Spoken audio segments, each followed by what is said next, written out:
오늘 본문의 내용 보면은 예수님께서 바리새인 한 사람이 예수님을 식사에 초대하셨어요. 초대받았습니다. 예수님은 그 집에 갔어요. 사실 예수님을 식사를 대접하는 것처럼 보이지만은 예수님의 약점과 고수할 틈을 얻고자 지금 엿보고 노리고 있는 사람들입니다.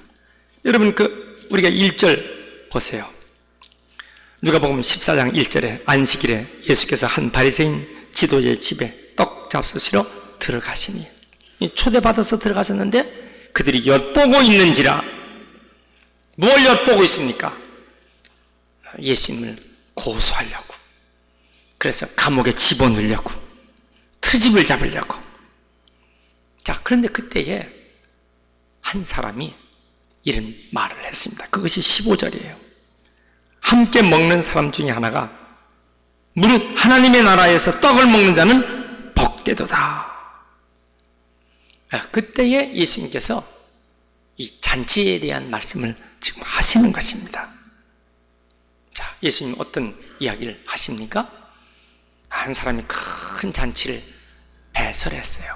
그 한 사람이 마태복음 22장 2절에는 왕이라고 그랬어요. 그래서 왕이 큰 잔치를 배설했습니다. 모든 것을 다 준비했어요. 17절 말씀 보세요. 오셔서 모든 것이 다 준비됐습니다. 사실은 하나님은 우리를 위하여 모든 것을 다 준비해 놓으신 것이에요. 이 땅에서는 우리를 구원받고 우리에게 모든 필요한 것을 주시려고 다 준비해 놓으신 것입니다. 그래서 예수님은 우리에게 이런 말씀하셨어요. 수고하고 무거운 짐진 자들아, 다 내게로 오라. 내가 너희를 쉬게 하리라. 우리가 예수님 앞에 오면 주님 모든 걸 다 준비해 놓으셨기 때문에 주님 앞에서 다 모든 걸 누리게 될 줄 믿습니다. 요한복음 7장 37절에 누구든지 목마르거든, 누구든지 목마르거든 내게로 와서 마시라. 이사야 55장 1절에도 목마른 자야 물로 나오라. 예수님은 언제나 우리를 초청하시는 거예요. 우리에게 필요한 것을 다 주시려고. 요한복음 6장 37절 아버지께서 내게 주시는 자는 다 내게로 올 것이요 내게 오는 자 내가 결코 내쫓지 아니하리라. 여러분, 주님 앞에 온 우리들에게 가장 좋은 것, 가장 귀한 것 우리에게 다 허락하실 줄 믿습니다.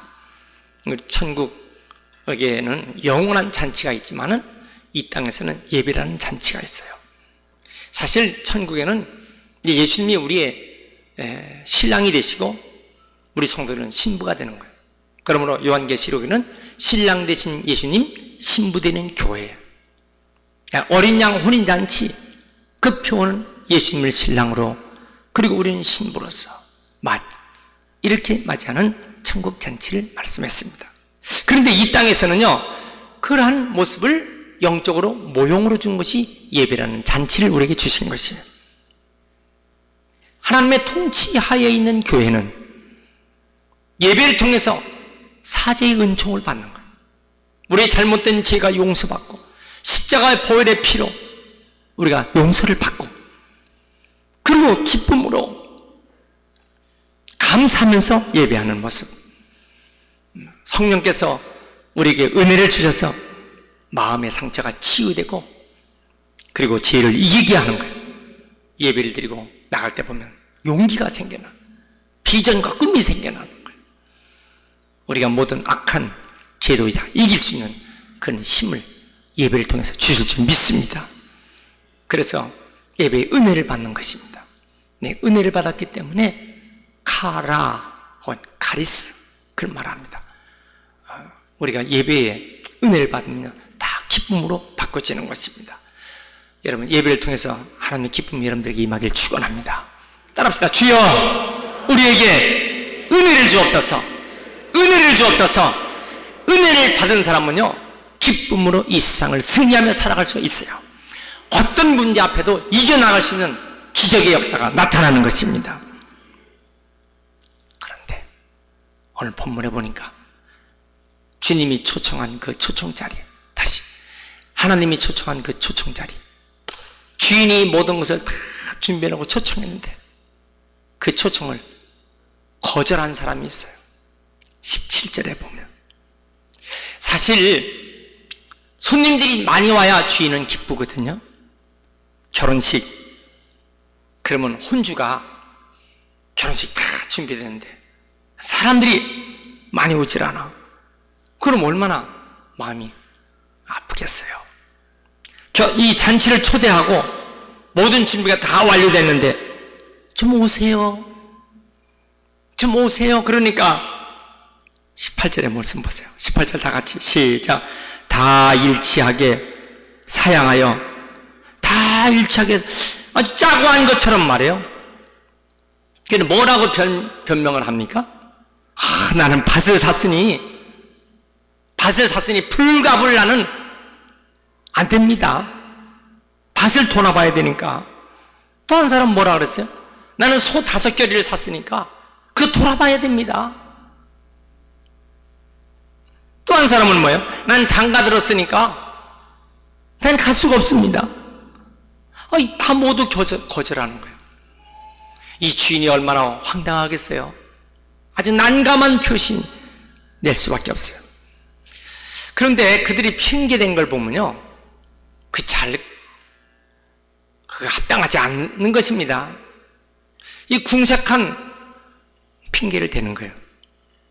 여러분, 밭을 산 사람은요, 밭을 그거 돌아보지 않고 삽니까? 밭을 사려면 다 돌아보고 밭 사는 거 아니겠어요? 돌아보지 않고 밭 사요? 아니, 소를 사는 사람이 돌아보지 않고, 소 시험해보지 않고 삽니까? 세 번째 사람은 난 장가 들었으니까 장가 핑계 대는 거예요. 난 장가 들었어도 잔치에 와서 잠깐 올 수 없나요? 아니면은 제 아내하고 같이 오면 안 됩니까? 신부와 같이 오겠습니다. 그럼 얼마나 좋겠어요. 나는 가지 못합니다. 오늘 이것이 뭘 얘기하는 것입니까? 따라합시다. 육신의 정욕, 안목의 정욕. 이게 육신의 정욕과 안목의 정욕, 이것 때문에 다 못하겠다는 것입니다. 핑계를 대는 거예요. 오늘날 하나님 앞에 이 주일이 참 일주일 만에 하나님께서 우리에게 예정된 날, 예정된 장소에서 예정된 축복을 다 준비하고 우리를 초청하는데 난 못 갑니다. 바빠서 못 갑니다. 나요, 행사가 있어 못 가요. 어떤 사람은요, 나는 뭐 죄진 거 없는데 왜 갑니까? 또 어떤 사람은 나는 죄진 게 너무 많아서 못 갑니다. 어떤 사람은 나 아직 젊어요. 난 젊기 때문에 아직 나는 교회 갈 때가 아닙니다. 또 어떤 사람은 난 나이가 너무 많아서 난 교회 갈 수가 없습니다. 여러분이 핑계대는 것이 얼마나 많아요? 더워서 못 가요. 바빠서 못 가요. 가을 되면 선선해서 못 가요. 단풍 구경하느라고 안 돼. 조금 치면 추워서 안 돼. 눈 와서 안 돼. 비 와서 안 돼. 차 불편해서 안 돼. 아이고, 우리 집안 전통적인 우리 집안 유교 가정이야. 우리 집에 전통적으로 예수 안 믿는 가정이야. 아이고, 우리 시부모님 돌아가셔야 돼. 우리 시어머니 돌아가셔야 나는 갈 것 같아. 제사 때문에 우리는 안 돼. 우리 지금 아직 예배 드릴 형편이 못 돼요. 여러분, 사탄들은요, 이 핑계 총알이 얼마나 많은지 몰라. 계속돼서 핑계 총알을 공급시켜 주는 것입니다. 예수님께서 아무리 잔치를 베풀어도, 다 준비를 했어도 이 핑계 저 핑계 다 사양을 하고 있는 게 얼마나 많느냐 그 말입니다. 유대인들, 바리새인들, 율법사들 지금 예수님 초청을 거절하고 있는 것입니다. 자기들 이 세상의 일 때문에 결국 거절하고 있는 것입니다. 결국 어떻게 됐습니까? 역사적인 그 아주 중요한 것입니다. 오늘 예수님께서 이 말씀하신 후 정확하게 30년 후에 로마 전쟁으로 저들이 다 죽습니다. 얼마가 죽었어요? 110만 명이 죽었습니다. 저들의 밭도 빼앗기고 소도 빼앗기고 자녀도 죽고 가족도 죽고 전멸당했어요. 하나님의 진노가 임하니까 개인도 죽고 가정도 파괴됐어요. 국가도 망했어요. 성경 보면 하나님을 영접하지 않고 배척하는 바벨론, 아수르, 로마, 이스라엘 다 망했습니다. 그러면 21절부터 보세요. 종이 돌아 주인에게 그대로 구하는데 이에 주인이 노하여 종에게 빨리 시내와 거리로 가서 가난한 자, 몸 불편한 자, 맹인들, 저는 자 데려오라.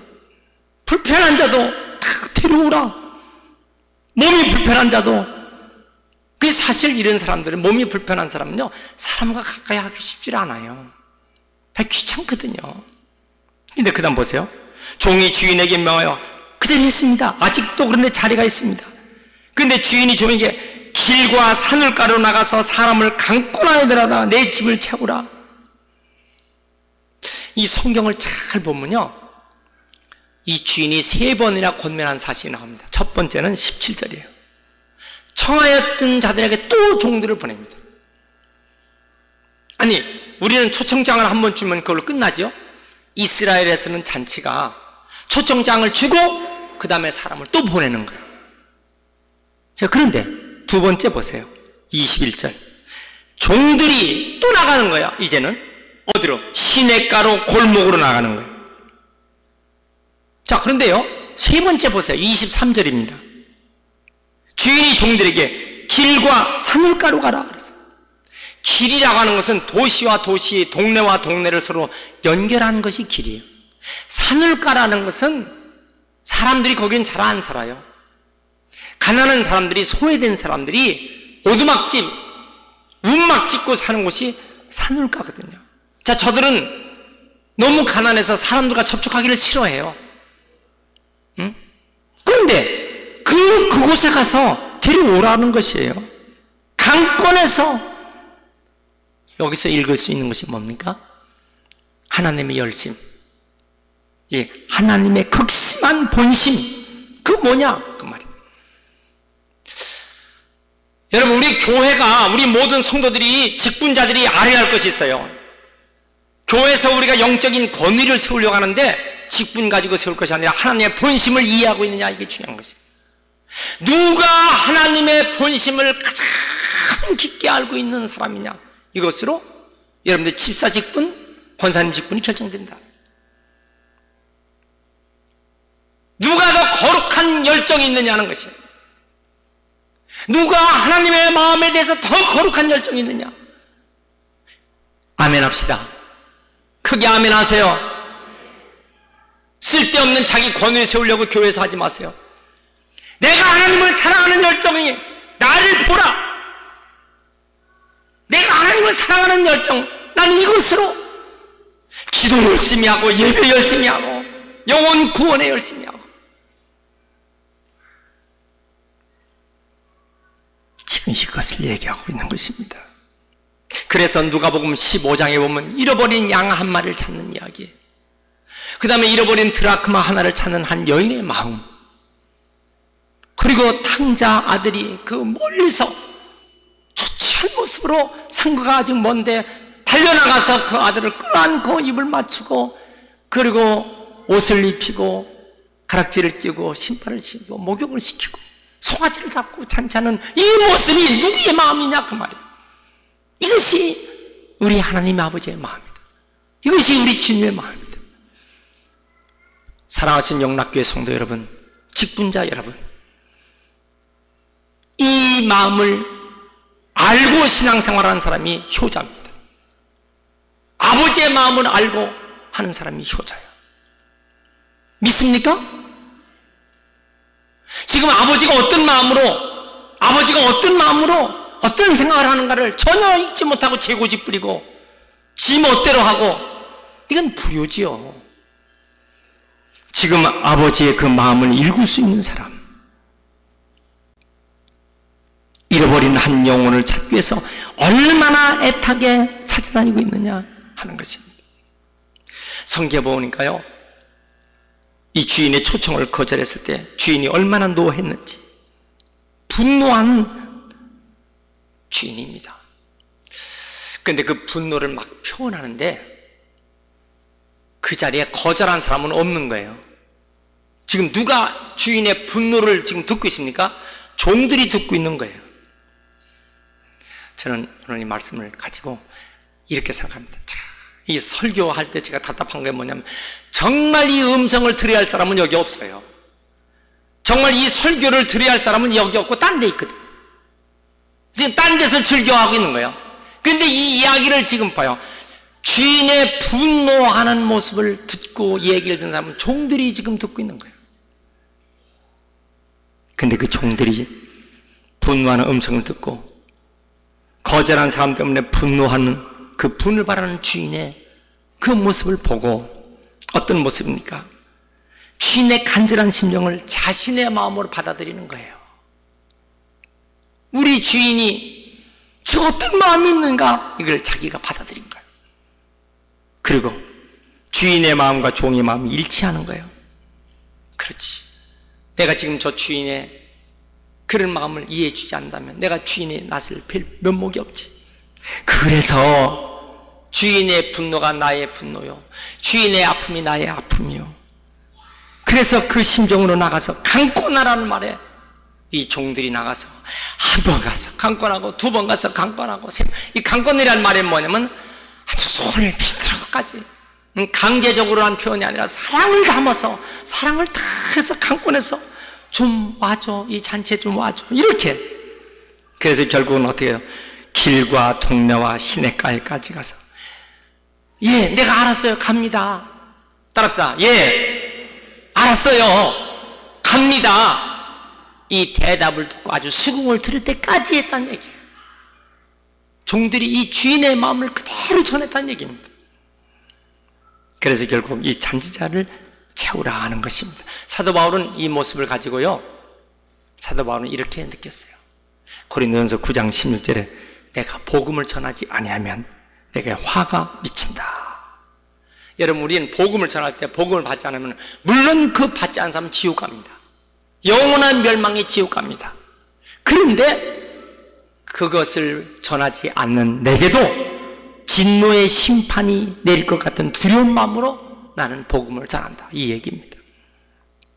강권에서 창세기 19장 12절에는 이 강권한 모습이 이렇게 나옵니다. 소돔과 고모라성 멸망할 때 롯의 가족을 구원하는 천사의 그 강권이 나옵니다. 롯이 지금 지체합니다. 소돔과 고모라성이 막 유황불로 막 떨어져서 멸망이 하기 직전인데 빨리 나와야 되는데 안 나오고 있어요. 그때 어떻게 했어요? 창세기 19장 16절에 롯이 지체하니까 롯의 아내의 손, 두 딸의 손을 잡아서 막 끌어잡아당기고 나오는 것입니다. 그것이 강권이에요. 그 사랑의 마음으로 살리려고 하는 것. 여러분, 이런 모습이 우리 모든 성도들의 그 마음이 되시길 축원합니다. 믿습니까? 내가 100번을 갔어요. 안 나와. 100번을 가기도 참 힘들지만 100번을 갔을 때 나은 겁니다. 근데 101번째 갔을 때 어떻게 될까? 성령께서는 역사에서 마음은 열고 반드시 예수를 믿게 될 줄 믿습니다. 지금 그것이 강권이에요. 말씀을 가지고 눈물을 가지고 기도하면서 사랑으로 강권할 때 그의 마음 문이 열릴 줄 믿습니다. 자, 우리가 결국 하나님 앞에 섰을 때 초청을 거절한, 예수 믿지 않은 그분이 하나님 앞에 섰어요. 우리가 그 옆에 섰을 때 왜 이 사람이 이렇게 멸망의 자리에 가게 됐느냐? 제가 전도했는데요, 정말 강권해서 했느냐? 정말 강권해서 전도했느냐? 내 부모를, 내 자녀를, 내 아들을, 내 딸을 정말 강권해서 했느냐? 남편을 강권해서 했느냐? 이렇게 주님께서 물으실 때 우리는 뭐라고 대답할 수 있을까? 여러분, 이런 영화를 보신 적 있어요? 책도 나오는데 쉰들러 리스트라고 하는 이 스필버그가 쓴 책을 영화한 그런 내용입니다. 2차 세계대전 때 독일의 점령지에 이 폴란드에 체코에 한 사람이 나치당에 들어갑니다. 그래서 유대인들을 막 사체를 태워 죽이는 공장을 막 세우고 여러 공장을 세웠어. 유대인들을 막 할 때 그때 유대인들은 얼마나 비참합니까? 근데 그 유대인들을 대상으로 해서 공장을 운영하는 무료로 유대인들을 막 그렇게 노동을 시켜서 공장을 운영했던 그 신들러가 변화됩니다. 그건 회계사의 양심의 소리를 듣고 자기가 변화되는 거죠. 나중에 나치가 멸망했을 때 나는 어떻게 전쟁 범죄자가 되는 것입니다. 근데 그게 두려운 게 아니라, 그게 문제가 아니라 내 자신이 지금 악한 일을 하고 있다는 것이었어요. 그래서 이것을 사죄한 마음으로 자기의 모든 전 재산을 다 팔아갖고 유대인들을 구출해내는 거예요. 유대인들을 돈 주고 사오는 것입니다. 드디어 1100명까지 유대인들을 구출해냈어요. 자, 그래도 문제는 나중에 나치가 망한 다음에 자기는 유대인들에게 악한 짓을 한 것이 분명하기 때문에 자, 유대인들 리스트를 다 정했어요. 그래서 그 리스트가 바로 신들러 리스트입니다. 그래서 그 리스트에 참 이 사람 신들러가 전 재산을 내갖고 유대인들을 돈으로 사갖고 구출시킨 거예요. 나중에는요, 그가 이런 마지막 고백을 합니다. 자기 회계사한테. 내 가지고 있는 차를 팔고 내 넥타이 핀까지도 팔아갖고 한 사람의 영혼이라도 더 구할 걸. 자, 그것이 신들러 리스트의 마지막 아주 감동적인 고백입니다. 결국 이스라엘에서는 텔아비브 공원에 오스카 신들러의 기념 글귀를 써놨어요. 한 사람 구하는 것이 온 세상을 구하는 것이다. 한 사람을 구하는 것이 온 세상을 구하는 것이다. 여러분, 우리가 예수님의 한 생명이 천하보다 귀하다고 그랬어요. 아이슈비츠 가스실에서 사람들을 그렇게 고통스럽게 하는 것보다 더 무서운 유황불 치솟는 지옥에 가는 영혼들을 구원하는데, 내가 구원한 나만의 구원 리스트 한번 따라합시다. 나의 구원 리스트. 다시, 내가 알고 있는 구원 리스트. 여러분이 하나님 앞에 내놓을 구원 리스트가 무엇이냐 그 말이에요. 신들러 리스트는 전쟁 범으로 인해서 죽을 수밖에 없지만은 그가 유대인들을 구원한 구원 신들러 리스트 때문에 그는 그 전범 처형에서 그는 살아납니다. 제가 이 말씀은 뭐냐면, 우리가 하나님 앞에 갔을 때 하나님은 반드시 우리에게 구원 리스트, 나만의 구원 리스트를 하나님 제출하기를 원하실 거예요. 그러면 내가 구원한 나만의 구원 리스트가 내가 누구를 전도한 명단이 이것입니다. 이거 내놓을 수가 있느냐는 것입니다. 오늘 저는 이 메시지가 하나님 아버지의 마음을 알고 하나님 아버지의 마음을 증거하는 위대한 저와 여러분들 되시길 축원합니다.